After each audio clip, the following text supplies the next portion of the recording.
Le réseau foncier est en croissance et je dirais que cette croissance s'accélère depuis 2012 et elle s'accélère à partir de 2015.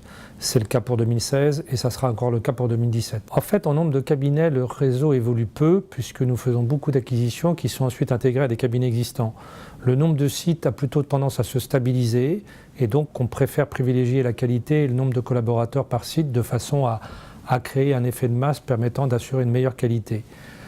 Ce qu'on peut dire en termes de croissance, c'est que le taux de croissance sera supérieur à 10% cette année et on devrait probablement avoisiner les 900 millions d'euros. Entre 10 et 15% de nos transactions sont faites à partir d'une évaluation digitale et un process digitalisé et c'est quelque chose qui va bien évidemment s'accélérer.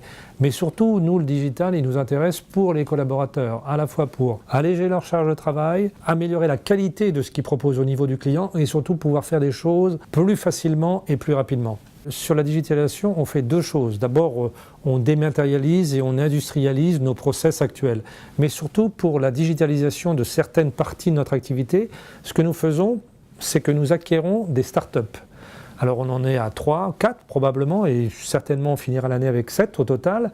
Et les startups, ça a 3 avantages. D'abord, ça nous permet d'aller beaucoup plus vite. Ça nous permet d'être plus rupturistes, en tout cas dans l'approche, puisque ce sont des gens qui arrivent et qui font des choses différentes de ce que nous faisions.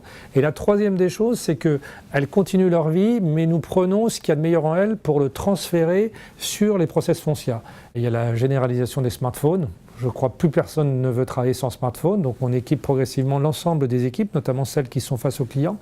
Il y a deuxièmement également les tablettes mobiles, notamment pour les équipes en copropriété, pour ce qu'elles puissent faire des visites d'immeubles et puissent prendre des photos, prendre des vidéos et pouvoir effectivement permettre de diffuser de l'information beaucoup plus rapidement et beaucoup plus sûrement.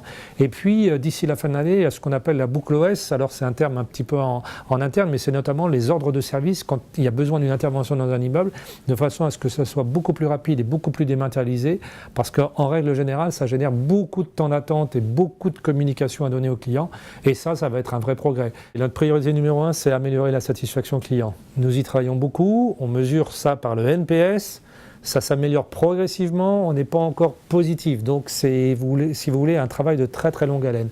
La deuxième des choses, c'est continuer la croissance, notamment avec la croissance externe, et puis le troisième élément, c'est l'innovation.